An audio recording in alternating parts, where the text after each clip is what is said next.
Hello everyone, welcome to Let's Discover It. This is Arya Singh and today we will discuss about the question answer of chapter 12th of class 8th Science NCERT. तो मैं पहले आपको बता दूं कि आज मेरी voice कुछ ज़्यादा ठीक नहीं है क्योंकि मुझे थोड़ी खांसी हो चुकी है और थोड़ी बोलने में भी प्रॉब्लम हो रही है बट आई एम ओके। तो आपको इसी वॉइस में एडजस्ट करना होगा। तो this is Arya Singh and today we will discuss about the chapter 12th new friction. तो फ्रिक्शन का सारी चीज़ें तो हम लोगों ने क्लियर कर ही ली है। अब हम क्लियर कर रहे हैं हमारा क्वेश्चन आंसर्स। अभी थ्योरी पार्ट में जो चीज़ें हमने कवर की, लेट्स रिकॉल जो हमने क्लियर किया, सारी चीज़ों एक तरह से सारी चीज़ें कंप्लीट की है। नोट्स भी आपको एक रफ नोट्स भी मैंने दिया है जिसमें मैंने सारी चीज़ें डायग्राम के साथ दिखाई है। तो अगर आपने वो वीडियो नहीं देखा तो आप मेरे लेट्स डिस्कवर इट के होम पेज पे जाके देख सकते हैं। चलिए अब हम अपना क्वेश्चन आंसर स्टार्ट करते हैं। देखिए उतना एक्सप्लेनेशन नहीं है क्वेश्चंस में, सिंपली क्वेश्चंस है जो हमने थ्योरी पार्ट पे क्लियर किया है। तो friction oppose the dash between the surface in contact with each other, relative motion. देखिए जो रिलेटिव मोशन होता है उसी को फ्रिक्शन अपोज करता है। फ्रिक्शन सरफेस के नेचर पे डिपेंड करता है। Friction produce heat, okay, and the sprinkling of powder on the carrom board जो होता है उससे क्या होता है एक्चुअली, स्प्रिंकलिंग से होती है, रिड्यूस हो जाती है हमारी फ्रिक्शन, और जो स्लाइडिंग फ्रिक्शन है वो कम है यानी लेस है स्टैटिक फ्रिक्शन से। ठीक है, ये चीज़ हो गई।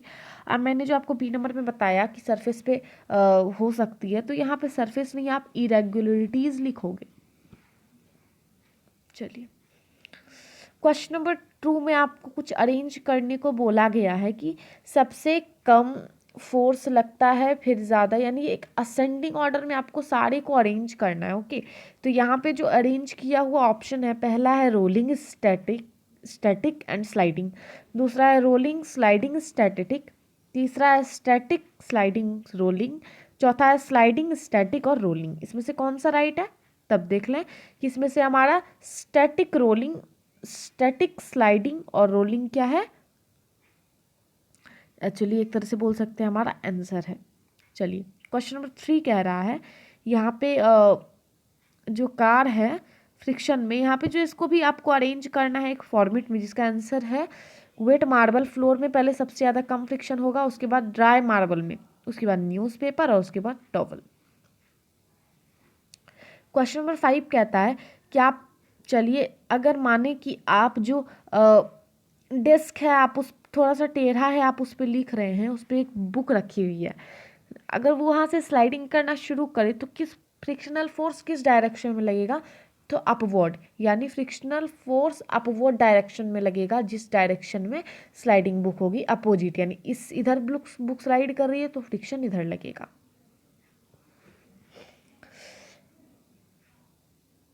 देखिए यहाँ पे क्वेश्चन है कि you spill a bucket of soapy water on a marble floor accidentally, would it become it easier or more difficult for you to walk on the floor? ये तो बहुत ही ज़्यादा डिफिकल्ट हो जाएगा क्योंकि वो जो फ्लोर बहुत ही ज़्यादा स्मूथ हो जाएगी, उसके कारण फ्रिक्शन रिड्यूस हो जाएगा और हमारा जो पैर है वो वहाँ पे ग्रिप नहीं बना पाएगा और जिसकी वजह से हम फिसल सकते हैं। तो ये आंसर आपको अपनी कॉपी में राइट डाउन कर लेना है, चाहे तो आप स्क्रीनशॉट भी ले सकते हैं। चलिए ये बताइए कि एक्सप्लेन करिए कि जो स्पोर्ट्समैन होते हैं वो स्पाइक्स वाले शूज़ क्यों यूज़ करते हैं? आपको पता है? वो इसलिए यूज़ करते हैं क्योंकि उन्हें एक बेटर ग्रिप बनाने में, ग्राउंड के साथ एक बेटर ग्रिप बनाने में उनका जो जूता होता है उनकी हेल्प करता है।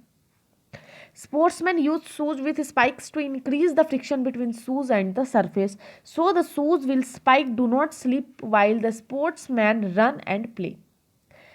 चलिए क्वेश्चन नंबर 7 कह रहा है कि इकबाल को एक लाइटर बॉक्स को पुश करना है और सीमा ने भी उसे ही पुश किया सेम फ्लोर पर, हैवियर लाइटर, तो who will have to apply the larger force?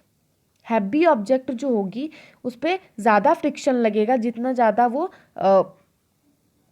Opposite surface, जैसे फ्रिक्शन अगर हम बोर्ड को इधर हिला रहे हैं तो फ्रिक्शन फोर्स तो इधर लगेगा।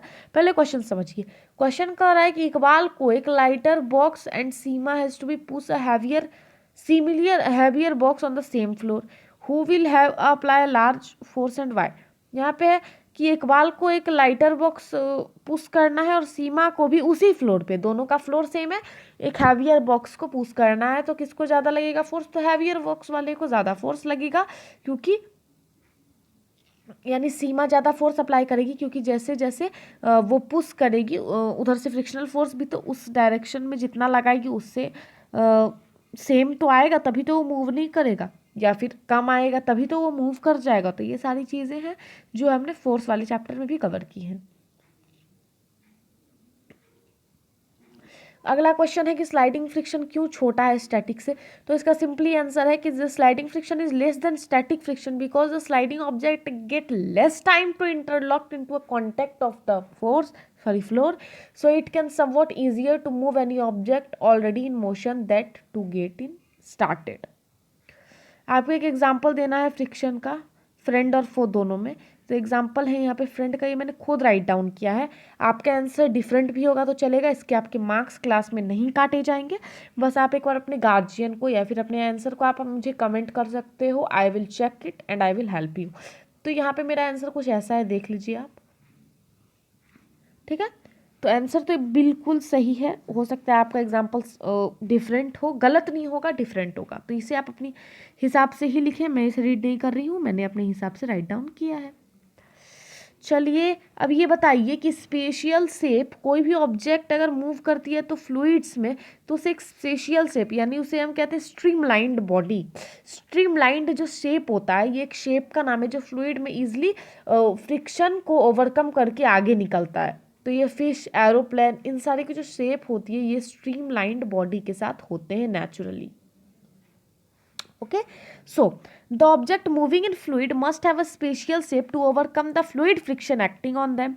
Efforts are therefore made to minimize the friction, so objects are given specially shape having pointed front with little broader middle portion which get tapered at back called streamlined. ये चीज़ तो मैंने आपको बताई, ये आंसर आपका बिल्कुल सही है अगर आपने ये राइट डाउन किया है। तो अगर आपने बस शेप को ही लिखा है, अगर वहाँ ने आपने एक्चुअली स्ट्रीमलाइंड नहीं जोड़ा है, तो इसे आपको ऐड करना बहुत ही ज़्यादा ज़रूरी है, क्योंकि ये क्लास 6 के सिलेबस में दिया हुआ है एनसीईआरटी बुक में, जो मैंने कल ही देखा था।